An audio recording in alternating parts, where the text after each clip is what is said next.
வானொலியில் நீங்கள் கேட்டு மகிழ்ந்த தென்கட்சி கோ. சுவாமிநாதன் அவர்களின் இன்று ஒரு தகவல் கதை தொகுப்பினை கேட்கலாம். கங்கை கரை தோட்டம் பக்கத்தில் ஒரு ஆசிரமம். அங்கே ஒரு பெரியவர் தங்கியிருக்கிறார். அவர் தான் ராமகிருஷ்ண பரமஹம்சர். அந்த ஆசிரமம் இருந்த இடம் கரக்பூர். வங்காளத்தில் பொதுவாக எல்லாரும் மீன் சாப்பிட்றது உண்டு. கங்கையில் குளிச்சுட்டு கையில் ஒரு மீனோடு வர்றது வழக்கம். இவர் இருக்கிற இடத்துக்கு கங்கையில் படகு வழியாக வரணும்.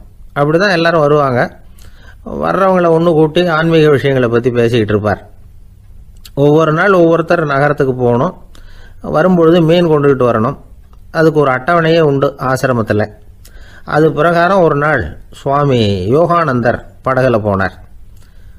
படகை செலுத்தினவங்க ராமகிருஷ்ணரையும் சுவாமி யோகானந்தரையும் மற்றவங்களையும் பித்தர்கள் அப்படின்னு சொல்லி ஏளனமாக பேசினாங்க. அவங்க என்ன பைத்தியம் பிடிச்சவங்க அப்படிங்கிறது மாதிரி. சுவாமி யோகானந்தருக்கு ரொம்ப மென்மையான இதயம். இவங்க இப்படி கண்ணாபின்னான்னு பேசுகிறத பார்த்தா மீனை வாங்கிட்டு திரும்புகிறப்போ என்ன நடக்குமோ அப்படிங்கிற பயம் வேறு வந்துட்டுது அவருக்கு. அவ்வளவு மென்மையானவர். இதை தெரிஞ்சுக்கிட்ட ராமகிருஷ்ணர் யோகானந்தா இங்கே வா அப்படின்னு கூப்பிட்டார். இவர் கண்ணீரை தொடச்சிக்கிட்டே கிட்ட போனார். சொன்னார், ஐயா, படகு ஓட்டுறவங்க உங்களை பற்றி மோசமாக பேசுகிறாங்க. என்ன திட்டினா பரவாயில்ல, ஆனால் உங்களை அவங்க திட்டுறாங்க. அதை என்னால் தாங்கிக்க முடியல அப்படின்னார். இதை கேட்டதும் ராமகிருஷ்ணருக்கு கோபம் வந்துட்டு தான். என்னது, உன்னுடைய குருவை பற்றி அவங்க மோசமாக பேசும்பொழுது நீ சும்மா இருந்தியா? வெளியில் போ அப்படின்னு விட்டார். குரு நிந்தனை செய்கிறப்போ அதை கேட்டுக்கிட்டு சும்மா இருக்கலாமா? குரு நிந்தனையை கேட்டால் பாவம் இல்லையா? என்னை தூற்றும் போது அவங்க பாவம் செய்கிறாங்க. அதை கேட்டுக்கிட்டு நீ சும்மா இருந்தால் நீயும் பாவம் செய்கிற அப்படின்னாராம். அடுத்த நாள் சுவாமி நிரஞ்சனானந்தர் போக வேண்டிய நாள். இவர் படகுல போகும்பொழுதும் அதே மாதிரி நடந்துதான். அவங்க மோசமாக பேச ஆரம்பித்தாங்க, திட்ட ஆரம்பித்தாங்க. அப்படி கேலி பண்ண ஒருத்தனை இவர் என்ன பண்ணார், பலார்னு கன்னத்தில் அரைஞ்சிட்டார். இன்னொருத்தனை கங்கையில் தூக்கி எறியறதுக்கும் தயாராகிட்டார். அதுக்கப்புறம் அவங்க யாரும் வாயை திறக்கலை. மீன் வாங்கிட்டு வர்றப்பவும் படகுல ஒரே அமைதி. அவ்வளவு பயம் அவங்களுக்கு. ராமகிருஷ்ணர் கூப்பிட்டு விசாரித்தார் என்ன நடந்ததுன்னு. இவர் சொன்னார், அவர் யோகானந்தா போகும்பொழுது என்ன நடந்ததோ அப்படியே தான் இப்பவும் நடந்தது. குரு நிந்தனை செய்கிறத கேட்டுக்கிட்டு நான் சும்மா இருப்பேனா? ஒருத்தனை அப்படியே அரைஞ்சுட்டேன், இன்னொருத்தனை ஆற்றுல தூக்கி போட்டுருவேன்னு பயமுறுத்தினேன், அவ்வளவுதான் அப்படின்னாராம். இப்பவும் ராமகிருஷ்ணருக்கு கோபம் வந்துட்டு தான். என்ன இது, அணியறது காஷாயம், இருக்கிறது ஆசிரமம், உனக்கு இவ்வளவு கோபம் வந்ததுன்னா அப்புறம் என்னத்துக்கு ஆசிரமத்தில் இருக்கணும்? பிரம்மச்சாரி எப்பவும் அமைதியாக இருக்கணும் அப்படின்னு அறிவுரை சொன்னாராம் ராமகிருஷ்ணர். அப்போ இவர் கேட்டாராம், ஏங்க அவருக்கு ஒரு விதமான அறிவுரை சொன்னீங்க, எனக்கு வேற விதமாக அறிவுரை சொல்கிறீங்க, இதில் எது உண்மை அப்படின்னு கேட்டிருக்கார். இதுக்கு ராமகிருஷ்ணர் சொன்ன பதில் என்னென்னா, அட அசடே, சக்கரத்தில் காற்று அதிகமாக இருந்தால் குறைக்கணும், குறைச்சலாக இருந்தால் கூட்டணும். அவன் சாது, அவனுக்கு அதிக உணர்ச்சி தேவை, உனக்கு படபடப்பு அதிகம், உனக்கு பொறுமை தேவை அப்படின்னாராம். இதில் உள்ள கருத்து என்னென்னா, கல்விங்கிறது எப்படின்னா அதை சூழ்நிலைக்கு தகுந்த மாதிரி கற்பிக்கணும். எல்லாருக்கும் ஒரே மாதிரி கற்பிக்கக்கூடாது. கேட்குற ஒரு தகுதி, புரிஞ்சுக்கிற திறமை, இதை பொறுத்து கல்வி அமையணும். ஆரம்ப காலத்தில் ஒரு குரு, அப்போ ஒரு சீடன் இருந்தான். அது வேடிக்கையான குரு, வேடிக்கையான சீடன். ஒரு ஆசிரமம். ஒரு நாள் ஒருத்தன் அவசரமாக அந்த குருவை தேடி வந்திருக்கிறான். என்ன விஷயம்னு விசாரித்தார் குரு. உங்கள் சீடர் என்னை அடிச்சுட்டார் அப்படின்னு புகார் பண்ணானா அந்த ஆள். குரு சீடனை கூப்பிட்டார். அடிச்சியா இந்த ஆளை அப்படின்னு கேட்டாராம். ஆமான் இருக்கான் சீடன். ஏன் அடிச்சே அப்படின்னு கேட்டாராம். இந்த ஆள் உங்களை பற்றி மட்டமாக பேசிவிட்டான், என்னால் அதை தாங்கிக்க முடியல, அதனால தான் அடிச்சுட்டேன்ருக்கான். அப்படி என்ன பேசினா அப்படின்னு கேட்டாராம். உன்னுடைய குருநாதர் இப்போல்லாம் அர்த்தமில்லாமல் பேச ஆரம்பிச்சுட்டார் அப்படின்னு சொல்லிவிட்டான், அதனால தான் அடிச்சுட்டேன் அப்படின்னானா. அதுக்காக அடித்தே அப்படின்னாராம். நான் அதுக்காக அடிக்கலை குருவே, இப்பெல்லாம் நீங்கள் அர்த்தம் இல்லாமல் பேசுகிறதாக அவன் சொல்கிறான், அப்படின்னா இதுவரைக்கும் நீங்கள் அர்த்தத்தோடு பேசினதாகத்தானே அர்த்தம், அது தப்பு தானே, அதனால தான் அடித்தேன் அப்படின்னா. பக்தின்னு சொல்கிறோம் இல்லையா, அது 3 வகைப்படும் அப்படிங்கிறார் ஒரு பெரியவர். அது என்ன 3 வகைன்னா, தெய்வ பக்தி, அடியார்கள் பக்தி, குரு பக்தி. அடியார் பக்தியை விட தெய்வ பக்தியை விட குரு பக்தி தான் ரொம்பவும் சிறந்ததுங்கிறார் அவர். தெய்வத்துக்கிட்ட செஞ்ச பாவம் குருநாதர்கிட்ட தீர்ந்துருமா. குருநாதர்கிட்ட செஞ்ச பாவம் தெய்வத்துக்கிட்ட போனாலும் தீராதான். இப்படி பெரியவங்களாம் சொல்லி வச்சிருக்கிறாங்க. ஒரு காடு, அங்கே அயோத தௌமியர் அப்படின்னு ஒரு தபோதனர், அவர் பல மாணவர்களை ஒன்றா சேர்த்து ஒரு குருகுலம் நடத்திக்கிட்டு இருக்கிறார். பல தரப்பட்டவங்க பல திறப்பட்டவங்க மாணவர்கள் அதில் சேர்ந்து படிச்சுக்கிட்டு இருக்கிறாங்க. பாஞ்சால ராஜகுமாரன் ஒருத்தனும் அந்த குருகுலத்தில் சேர்ந்து படிச்சுக்கிட்டு இருக்கிறான். அவன் பேர் ஆருணி. பெரிய இடத்து புள்ள, இருந்தாலும் படுப்பில் ரொம்ப கெட்டிக்காரனாக இருந்தான். அவன் தான் அங்கே முதல் மாணவன். ஒரு நாள் குருநாதர் அந்த அரசகுமாரனை கூப்பிட்டார். நம்ம குருகுலத்துக்கு சொந்தமான வயலில் தண்ணீர் பெருகி வெள்ளம் வந்து பயிரை வந்து அழிக்குதான், அதனால் நீ போய் மடையை அடைச்சிட்டு வந்துரு அப்படின்னார். அந்த அரசகுமாரன் உடனே புறப்பட்டான். குருநாதர் சொல்லிட்டார்ல, உடனே புறப்பட்டான். நான் பெரிய இடத்து பிள்ளையாச்சே, ராஜகுமாரனாச்சே, ரொம்ப செல்வாக்கூட வளர்ந்தவனாச்சே, நான் போய் வயலில் இறங்கி வேலை செய்கிறதா அப்படின்னுலாம் அவன் நினைக்கல. குருநாதர் கட்டளையை நிறைவேற்ற வேண்டியது நம்ம கடமை அப்படின்னு நினச்சான். உடனே ஒரு மண்வெட்டியை தூக்கி தோளில் வச்சுக்கிட்டு புறப்பட்டு போயிட்டான். வயலுக்கு போனான். பார்த்தான், தண்ணி கரையை உடச்சிக்கிட்டு வயலுக்குள்ளே ஏகமாக பாஞ்சிக்கிட்டு இருக்குது. இவன் மண்வெட்டியால் களிமண்ணை புல்லோடு சேர்த்து புல் பத்த மாதிரி வெட்டி வெட்டி போட்டான். இருந்தாலும் மடையை அடைக்க முடியல. தண்ணி அதை மீறி வந்துக்கிட்டே இருக்குது. தண்ணி வந்து வேகமாக வயலுக்குள்ளே போய்கிட்டே இருக்குது. போடுற பத்தையெல்லாம் கரைஞ்சி கரைஞ்சி போயிட்டுருக்கு. இருந்தாலும் இவன் தன்னுடைய முயற்சியை கைவிடலை. வெட்டி வெட்டி போட்டுக்கிட்டே இருக்கிறான். காலையில் அங்கே போனவன் சாயந்தரம் வரைக்கும் இப்படி செஞ்சுக்கிட்டு இருக்கிறான். உடம்பும் மனசும் ரொம்பவும் சோர்ந்து போச்சு. இருந்தாலும் குருநாதர் இட்ட கட்டளையை நிறைவேற்றாமல் இருக்கிறோமேங்கிற ஒரு குறை அவனுக்கு இருக்குது. குரு கட்டளையை நிறைவேற்றாத நான் வந்து இன்னமும் இருக்கணுமா அப்படின்னு யோசனை பண்ண ஆரம்பிச்சிட்டான். என்ன செய்யலாம்னு பார்த்தான். நம்ம குருநாதர் இட்ட பணிக்காக இந்த உடம்பையே தியாகம் பண்ணலாம் அப்படின்னு முடிவு பண்ணான். தண்ணி பாயுதில் அதுக்கு குறுக்க விழுந்து அப்படியே மடையை அடைச்சிக்கிட்டு அப்படியே படுத்துட்டான். இது மற்றவங்களுக்கு தெரியாது. அன்னைக்கு ராத்திரி ஒரு விளக்கு முன்னாடி உட்காந்து குருநாதர் பிள்ளைங்களுக்கு பாடம் சொல்லி கொடுத்துக்கிட்டு இருக்கிறார். முதல் வரிசையில் இருக்கக்கூடிய ராஜகுமாரனை காணலை. நம்ம ஆருணி எங்கே போனா அப்படின்னு சொல்லி மற்ற மாணவர்களை விசாரித்தார்.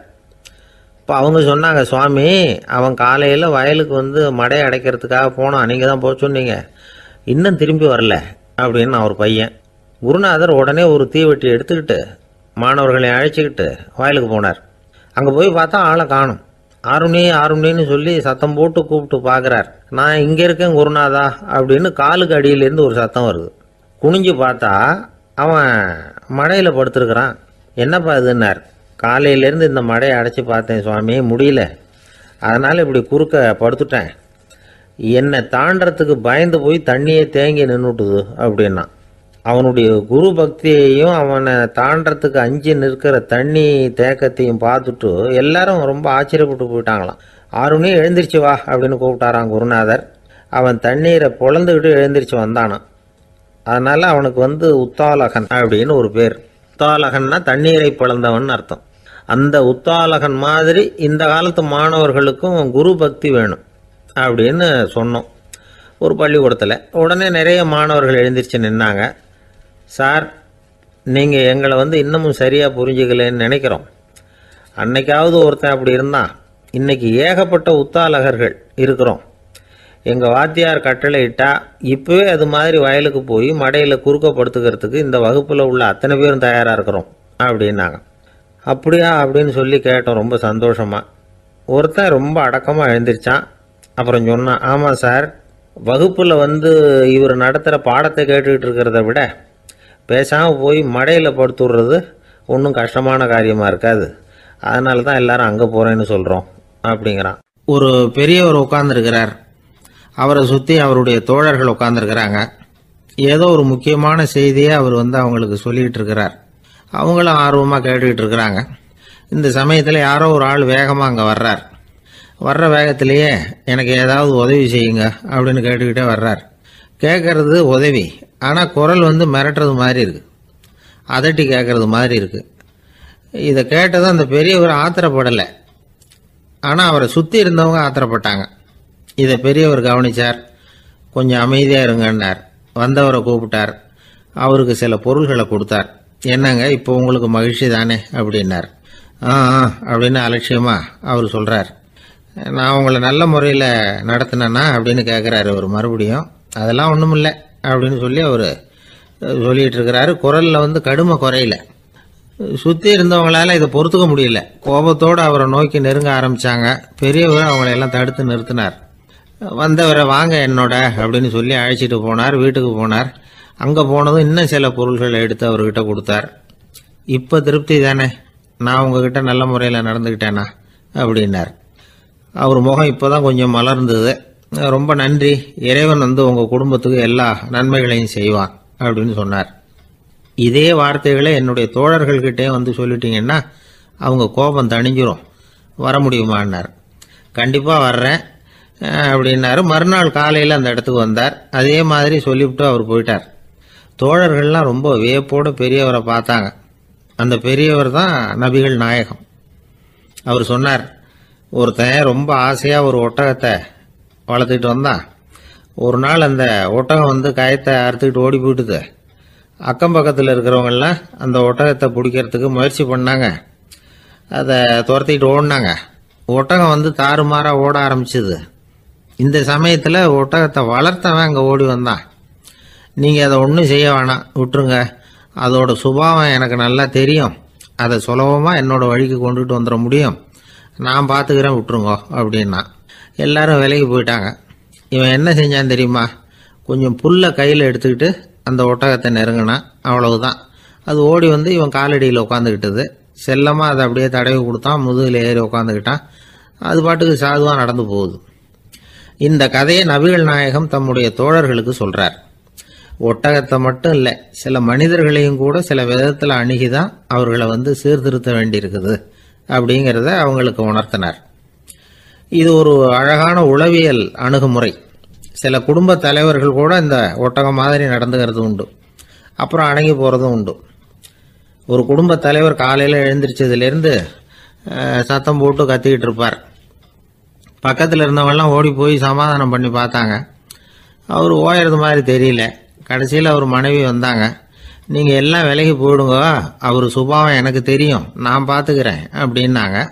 சரின்னு எல்லாரும் போயிட்டாங்க. சாயந்தரமாக பார்க்குறாங்க, அவர் சத்தம் இல்லாமல் ஒரு மூலையில் உட்காந்துருக்கிறார். ரொம்ப சாதுவா. ஆச்சரியமாக இருந்தது. என்னம்மா பண்ணீங்கன்னு கேட்டாங்க. அது ஒன்றும் இல்லைங்க, ஒரு வேளை சாப்பாட்டை நிறுத்தினேன், பட்னி போட்டேன், அவ்வளவுதான் அப்படின்னாங்க அந்த அம்மா. துருக்மேனியாவில் அஷ்காபாத் அப்படின்னு ஒரு நகரத்தில் ஒரு புவியியல் விஞ்ஞானி இருந்தார். அவர் ஒரு நாய்க்குட்டி வளர்த்தார். ஒரு நாள் முன்னிரவு நேரம் ஒரு மேஜைக்கு முன்னாடி உட்காந்து அந்த விஞ்ஞானி ஏதோ கணக்கு போட்டுக்கிட்டு இருக்கிறார். அவருக்கு ஒரு சின்ன பெண் குழந்தை, அது தொட்டிலில் தூங்கிட்டு இருக்குது. அந்த நாய்க்குட்டியும் ஒரு மூலையில் படுத்து அது பாட்டுக்கு தூங்கிட்டு இருந்தது. ஒரே அமைதி. அந்த நேரத்தில் திடீர்னு அந்த நாய்க்குட்டி துள்ளி எழுந்திரிச்சிது. நேராக குழந்தைகிட்ட ஓடிச்சு. அந்த குழந்தைய அது போட்டிருந்த ட்ரெஸ்ஸோடு சேர்த்து கவ்வி தூக்குச்சு. தூக்கிக்கிட்டு வாசல் பக்கம் ஓடிச்சு. நாய்க்குட்டி குழந்தைய கவ்வி தூக்க முடியுமாங்கிற சந்தேகம் உங்களுக்கு இல்லையா? நீங்கள் நம்ம ஊர் நாய்க்குட்டியவே பார்த்து பழக்கப்பட்டிருக்கீங்க. அதனால் நம்புறதுக்கு சிரமமாக இருக்கும். அந்த ஊர்லெலாம் அது ரொம்ப ஸ்ட்ராங்காக இருக்கும். ஒரு ஏதோ கண்ணுக்குட்டி மாதிரி இருக்கும். விஞ்ஞானி அதை பார்த்துட்டார். உடனே அந்த நாய்க்கு வெறி பிடிச்சிட்டுதுன்னு முடிவு பண்ணிட்டு தன்னோட கை துப்பாக்கி எடுத்துக்கிட்டு ஓடி வந்தார். அவர் வெளியில் நாய்க்குட்டி எங்கே அப்படின்னு பார்த்து தேடுறார். அந்த நேரத்தில் அந்த வீடு இடிஞ்சு விழுது. காரணம் பூமி அதிர்ச்சி. இப்படி பூமி அதிர்ச்சி உண்டாக போகுதுங்கிறது அந்த நாய்க்குட்டிக்கு முன்னாடியே தெரிஞ்சு போச்சு. அதுதான் குழந்தைய தூக்கிட்டு வெளியில் ஓடி வந்திருக்குது. அது மூலமாக அந்த குடும்பத்தையே காப்பாற்றிருக்குது அந்த நாய்க்குட்டி. இந்த சம்பவம் நடக்கிறதுக்கு 3 நாளைக்கு முன்னாடியே சில பிராணிகளுக்கு இப்படி நடக்க போகுதுங்கிறது தெரிஞ்சிருக்குதான். ஆமாம், அந்த நகரத்தில் 3 நாளைக்கு முன்னாடியே பாம்பு, பல்லி இதெல்லாம் அது தங்கியிருந்த வலையை விட்டு வெளியில் ஓடி வந்துட்டுது. அதே மாதிரி அங்கே இருந்த புறாவெல்லாம் பறந்து போயிடுச்சான். இதே மாதிரி யுகோஸ்லோவியாவில் கூட ஒரு நகரம், அங்கே ஒரு நாள் ராத்திரி ஒரு மிருக காட்சி சாலையில் திடீர்னு ஒரு பெரிய கலவரம், கூச்சல், குழப்பம். அங்கே இருந்த கழுதை, புலி, யானை, பறவை எல்லாம் கண்ணாபின்னான்னு கத்த ஆரம்பிச்சுட்டுது. நீர் யானை அதுக்குன்னு போட்டிருந்த தடுப்பையே தாண்டி குதிச்சு வெளியில் வந்துட்டு தான். மறுநாள் தான் எல்லாருக்கும் விஷயம் புரிஞ்சுது. அடுத்த நாள் காலையில் அங்கே பூமி அதிர்ச்சி உண்டாயிட்டுது. இப்போ பாருங்க, அதாவது மனுஷனை போய் தீர்க்க தரிசி அது இதுன்னு சொல்லிட்டு இருக்கிறோம். இவனை விட அது பரவாயில்லைன்னு தோணுது. அதாவது மிருகங்கள் ஒன்று நடக்க போகுதுங்கிறத முன்னாடியே புரிஞ்சுக்குதே. சரி, இதெல்லாம் எப்படி அது முன்கூட்டி புரிஞ்சுக்குது? அதுதான் படைப்பு ரகசியம். அதை கண்டுபிடிக்கிறதுக்கு தான் மனுஷன் வந்து ஆராய்ச்சி பண்ணிட்டு இருக்கிறான். விஞ்ஞானிகளோட ஆராய்ச்சியெல்லாம் ஒரு பக்கம் இருக்கட்டும், வீட்டுக்குள்ளேயே சில ஆராய்ச்சி பண்ணி பாருங்களேன். இப்போ சில யோசனை சொல்லி அதை சோதனை பண்ணி பாருங்க அப்படின்னு ஒருத்தர் சொன்னாராம். அதாவது இப்போ மழை வருமா வராதா அப்படின்னு தெரிஞ்சுக்கணுமா, உடனே ஒரு பூனைக்குட்டி பின்னாடியே மெதுவாக போய் அது என்ன செய்யுதுன்னு கவனித்து பார்க்கணும். பூனைக்குட்டி தன்னோட பாதத்தினால சுகத்தில் வந்து அப்படி கீறிக்கிட்டு இருக்கும். அப்படி கீறினா கண்டிப்பாக மழை வரும். சில சமயம் பூனைக்குட்டி அப்படி மல்லாந்து படுத்துக்கிட்டு பாதத்தை உயர தூக்கும், அப்படியும் எப்படியும் புரளும். இப்படி செஞ்சதுன்னா அன்னைக்கும் மழை இருக்காது. அதனால் முன்னாடி இருந்தது மழை வர்றதுக்கு அறிகுறி, இது மழை இல்லைங்கிறதுக்கு அறிகுறி. பறவைகள் பிராணிகள் இதுகளோட நடவடிக்கைகளை பார்த்துட்டு அதையெல்லாம் அடிப்படையாக வச்சு தான் காலநிலையை கண்டுபிடிக்கிற கருவிகளை கண்டுபிடிச்சிருக்கிறாங்க. வாத்து இருக்குல்ல, சில சமயம் தன்னோட அழகை தன்னோட இறகுகளில் அப்படியே புதைச்சிக்கும். அப்படி செஞ்சால் குளிர்காலம் வரப்போகுதுன்னு அர்த்தம். பருவநிலை குளிராக மாறப்போகுதுங்கிறதுக்கு இதுதான் அறிகுறி. சிட்டுக்குருவி இருக்குதுல்ல, அதெல்லாம் புழுதியில் உழுந்து புரளும், சிறகுகளை வந்து படபடன்னு அடிச்சுக்கும். அப்படி செஞ்சால் மழை வரப்போகுதுன்னு அர்த்தம். ஒன்று மட்டும் நாம் நல்லா தெரிஞ்சுக்கணும், இயற்கையின் சீற்றம்னு சொல்கிறோம் இல்லையா, இயற்கை ஏன் நம்ம மேலே கோவப்படுது? இயற்கையை நாம் அனுசரித்து போகிறதில்ல, அதனால் கோவப்படுது. காடுகளை அழிக்கப்படாது, விலங்குகளை கொல்லக்கூடாது, இயற்கை ஏற்படுத்தி வச்சிருக்கிற சமநிலையை கெடுக்கப்படாது. அதை புரிஞ்சுக்கிட்டு வாழ்ந்தோம்னா பூமியும் நடுங்காது, நாமளும் நடுங்க வேண்டிய அவசியம் இருக்காது. ஒருத்தர் இருந்தார், சாராய கடைக்கு போனாராம், நிறைய சாப்பிட்டார். அப்புறம் சொன்னார், இது ரொம்ப அற்புதமான சரக்கு போல இருக்கு, உள்ளே போன உடனே இந்த பூமியே நடுங்கிறது மாதிரி இருக்கு எனக்கு அப்படின்னாராம். இதுக்கு கடைக்காரர் சொல்லியிருக்கார், நீங்கள் சாப்பிட்டது வெறும் பச்சை தண்ணி தாங்க, இப்போ ஏற்பட்டிருக்கிறது நிஜம் பூமி அதிர்ச்சி அப்படின்னாராம். ஒரு இலக்கிய கூட்டம் ஏற்பாடு பண்ணியிருக்கிறோம், நீங்கள் அவசியம் வந்து அதில் பேசணும் அப்படின்னு கேட்டுக்கிட்டார் ஒருத்தர். வேணாங்க, 4 பேருக்கு முன்னாடி வந்து நிற்கிறதுனா எனக்கு ரொம்ப கூச்சமாக இருக்கும் அப்படின்னாரு இவர். ஏன் சார் இன்னமும் குழந்த மாதிரி கூச்சப்படுறீங்களே அப்படின்னார் அவர்.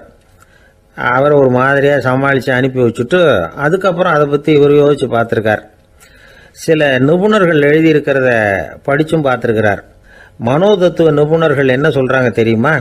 10லேருந்து 20% குழந்தைகள் பிறக்கிறப்பவே கூச்ச சுபாவம் கொண்டதாக தான் இருக்குதான்.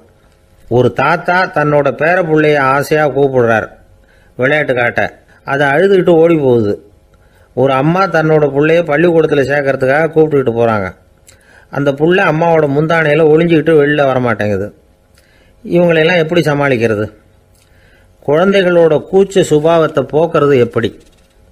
இதுக்கு நிபுணர்கள் சில யோசனைகளை சொல்லியிருக்கிறாங்க. மற்றவங்களுக்கு முன்னாடி என் பையனுக்கு கூச்சம் ரொம்ப அதிகம் சார், மற்றவங்க பார்த்தா ரொம்ப வெக்கப்படுறான், இப்படி சொல்கிற அப்பாக்கள் உண்டு. என் பையன் புது மனுஷால பார்த்தா அட்டையாக ஒட்டிக்குவான் சார் அப்படின்னு சொல்கிற அப்பாக்களும் உண்டு. இப்படிலாம் குழந்தைகளுக்கு வந்து முத்திரை குத்துறது ரொம்ப தப்பான். புதுசாக யாராவது வீட்டுக்கு வந்தால் குழந்தை தானாக தன்னோட கூச்சத்தையும் பயத்தையும் போக்கிக்கிட்டு சகஜமாக மாறி வர்றதுக்கு வாய்ப்பு கொடுக்கணுமா. ஒரு கூட்டத்துக்கோ அல்லது சொந்தக்காரங்க கல்யாணத்துக்கோ குழந்தைய அழைச்சிட்டு போகிறீங்க, அங்கே போய் கட்டாயப்படுத்தி குழந்தைய மற்றவங்க கிட்ட பேச சொல்லக்கூடாது. சில சமயம் குழந்தை தானாக தன்னுடைய கூச்ச சுபாவத்தை விட்டு பேசுறதுக்கு முன் வந்தால் அதை பாராட்டணும். குழந்தை கலகலப்பு இல்லாமல் மௌனமாக இருந்ததுன்னா அதையும் கண்டுக்கக்கூடாது. குழந்தை பேச ஆரம்பித்தா அதை ஆர்வத்தோடு கவனிக்க தெரியணும். கலந்து உரையாடுற பழக்கத்தை வீட்லேயே ஆரம்பிக்கலாம். கேட்டதுக்கு பதில் சொல் அப்படின்னு நீங்கள் அதிகாரம் பண்ணிகிட்டு இருக்கக்கூடாது. அது வந்து குழந்தைக்கு பேசுகிற சந்தர்ப்பத்தை குறைச்சிருமா. இப்போ நாம் அதிகாரம் பண்ணால் கேலி செய்கிற பழக்கம் குழந்தைகளை வந்து ரொம்ப பாதிச்சிருமா. பெரியவங்களானதுக்கு அப்புறமும் சில பேர் கூச்சத்தோடவும் பயத்தோடவும் இருக்கிறதுக்கு இதுதான் காரணம். சின்ன வயசில் அவங்கெல்லாம் ஏதாவது கேலிக்கு ஆளாகி இருப்பாங்க. 2வது குழந்தை மூத்த குழந்தைய வந்து கேலிக்கு ஆளாகிற சந்தர்ப்பங்களை கண்டு கேலி பண்ணினா அது இளம் நெஞ்சங்களை விட்டு நீங்கிறதே இல்லையா. எப்பவும் குழந்தையோட நடை உடை பாவனைகளை பற்றி சொல்லிக்கிட்டே இருக்கக்கூடாதான். அதுவே கூச்ச சுபாவத்தை கொண்டுட்டு வந்துருமா. அப்பா எங்கேன்னு யாராவது கேட்டால் இது மாதிரி இன்ன காரியத்துக்காக வெளியில் போயிருக்கார், இத்தனை மணிக்கு திரும்பி வருவார் அப்படின்னு சொல்கிற அளவுக்கு குழந்தைகளை வந்து பழக்கப்படுத்தி வைக்கணும். ஃபோன்லேயே யாராவது விசாரித்தா கூட இது மாதிரி பதில் சொல்லு அப்படின்னு சொல்லணும். சின்ன சின்ன மீட்டிங்கில் 4 வார்த்தை பேச தயார் பண்ணலாம். ஒரு கடையிலையோ அல்லது ஹோட்டல்லையோ ஏதாவது விவரம் கேட்கணும்னா உங்கள் குழந்தைய தைரியமாக அனுப்புங்க. குழந்தைகள் பணிவாகவும் பொறுமையாகவும் விவரம் கேட்குறப்போ கூச்ச சுபாவம் தானாக போயிடும். சின்ன வயசுலேயே இப்படிலாம் பழக்கப்படுத்தினா தான் வருங்காலத்தில் தைரியமாக இந்த சமுதாயத்தில் வாழ முடியும். இல்லைன்னா 60 வயசுலேயும் அடுப்பங்கரையை விட்டு வெளில வர்றதுக்கு கூச்சப்பட்டுக்கிட்டு தான் இருக்க வேண்டியிருக்கும். இந்த காலத்து பிள்ளைங்க எவ்வளவோ பரவாயில்ல, எதுக்கும் தயங்குறதில்ல, கூச்சப்படுறதில்ல. ஒரு அம்மா அடுப்பங்கரையிலேருந்து சத்தம் போட்டாங்க, டேய் ராமு, தயவு பண்ணி அந்த டிவியை நிறுத்துறா, அந்த பெண்ணோட குரல் மகா மோசம், அடுப்பங்கரையில் இருக்கிற என்னாலேயே அதை சகிச்சிக்க முடியல அப்படின்னாங்களாம். உடனே பையன் கொஞ்சம் கூட தயங்காமல் பதில் சொல்கிறான், அம்மா இந்த குரல் டிவியிலேருந்து வரல, எதிர்த்த விட்டு மாமி தான் இங்கே வந்திருக்கிறாங்க, அவங்க தான் இப்போ என்னோட பேசிக்கிட்டு இருக்கிறாங்க அப்படின்னு நான். ஒரு ஊரில் ஒரு ராஜா இருந்தார். அந்த ராஜாவுக்கு ஒரு மந்திரி. ராஜா ரொம்ப நியாயமானவர், நேர்மையானவர், கண்டிப்பானவர். தப்பு செய்கிறது யாராக இருந்தாலும் தண்டனை கொடுப்பார். வேண்டியவங்களுக்கு ஒரு நியாயம், வேண்டாதவங்களுக்கு ஒரு நியாயங்கிறதெல்லாம் அவர்கிட்ட கிடையாது. ஒரு சமயம் அரசவையில் அந்த அமைச்சரே விதிமுறைகளுக்கு புறம்பா ஏதோ நடந்துகிட்டு இருக்கார். மன்னருக்கு கோபம் வந்துட்டுது. உடனே அந்த அமைச்சரை கிட்டத்தில் கூப்பிட்டு அவர் கன்னத்தில் ஓங்கி ஒரு அறை கொடுத்துட்டாராம். உடனே அந்த அமைச்சர் என்ன பண்ணார் தெரியுமா, நேராக போனார், அங்கே நின்றுக்கிட்டு இருந்த இன்னொருத்தர் கன்னத்தில் ஓங்கி அரைஞ்சார். அறை வாங்கினவர் திகைச்சு போயிட்டார். இவர் ஏன் நம்மளை அரைகிறார் அப்படின்னு யோசனை பண்ணார். மன்னரும் திகைச்சு போயிட்டார். நாம இவரை அரைஞ்சா அதுக்காக இவர் போய் இன்னொருத்தரை அரையணுமா அப்படின்னு யோசனை பண்ணார். இவருக்கு என்ன பைத்தியமானு கூட நினைக்க ஆரம்பிச்சுட்டார். ஆனால் என்ன ஆச்சுன்னா, அப்புறம் அமைச்சர் அவர் கவனிச்சுக்கிட்டு இருந்தாரா, அவர் இன்னொருத்தர் அரைஞ்சார் இல்லையா, அந்த அறை வாங்கின ஆசாமியை பார்த்து கத்திக்கிட்டு இருந்தார். யார்? அமைச்சர். ஏன்பா என்கிட்ட அறையை வாங்கிக்கிட்டு இப்படி விவரம் இல்லாமல் நின்றுட்டு இருக்கிறிய, நான் உனக்கு கொடுத்ததை நீ வேற யாருக்கிட்டையாவது கொடுத்துரு அப்படின்னார். உடனே அந்த ஆள் பார்த்தான், தனக்கு அடுத்தபடியாக நின்றுக்கிட்டு இருந்தவனை ஓங்கி ஒரு அறை அரைஞ்சான். அவன் கன்னத்தை தடவிட்டே யோசனை பண்ணான். இது ஏதோ புரிஞ்சுக்கிட்ட மாதிரி அடுத்தாப்புல நின்றுக்கிட்டு இருந்தவனை அரைஞ்சான். இப்படி இந்த அறை மாறி மாறி போய்கிட்டே இருக்குது. ஊரு பூரா பிரயாணம் பண்ண ஆரம்பிச்சுட்டுது. அன்னைக்கு ராத்திரி அந்த ராஜா படுக்கிறதுக்காக போனார். அந்த நேரம் பார்த்து அவர் கன்னத்தில் பலார்னு ஒரு அறை விழுந்தது. நம்மளே அரையிறது யாரு அப்படின்னு அதிர்ச்சியோட மன்னர் திரும்பி பார்க்குறாரு. அரைஞ்சது அவரோட மனைவி. என்னாச்சு உனக்குன்னு கத்துனார் ராஜா. உங்களுக்கு தெரியாதா, ஊர் பூரா ஒருத்தர் மாற்றி ஒருத்தர் மூலமாக இந்த அறை பிரயாணம் பண்ணிட்டு வருது அப்படின்னாங்க அந்த அம்மா. அப்படின்னா ஆரம்பித்த இடத்துக்கே வந்துட்டுதா அப்படின்னாராம் மன்னர். என்ன சொல்கிறீங்கன்னு கேட்டிருக்காங்க. இவர் விவரத்தை சொன்னாராம். அப்படின்னா நீங்கள் ஆரம்பித்து வச்ச இந்த விளையாட்டை நான் முடிச்சு வச்சுட்டேன் அப்படின்னாங்களாம் அந்த அம்மா.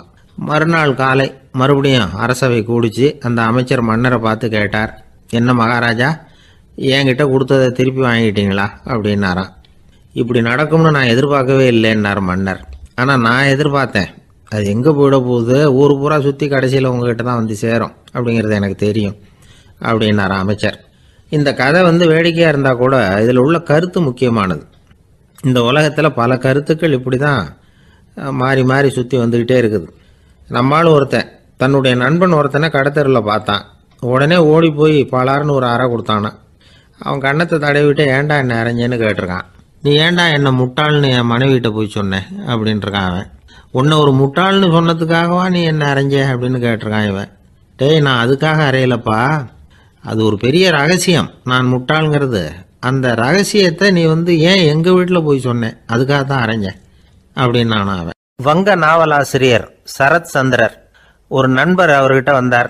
வழக்கமாக எல்லா எழுத்தாளர்கள்கிட்டையும் கேட்குற ஒரு கேள்வியை கேட்டார். நீங்கள் எழுத்துத்துறைக்கு வந்தது எப்படி?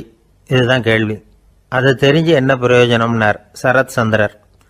சும்மா சொல்லுங்களேன், தெரிஞ்சுக்கிறேன் அப்படின்னார் வந்தவர். சரி சொல்கிறேன்னு ஆரம்பித்தார். நான் ரங்கூனில் வேலை பார்த்துக்கிட்டு இருந்தேன். சம்பளம் பத்தல.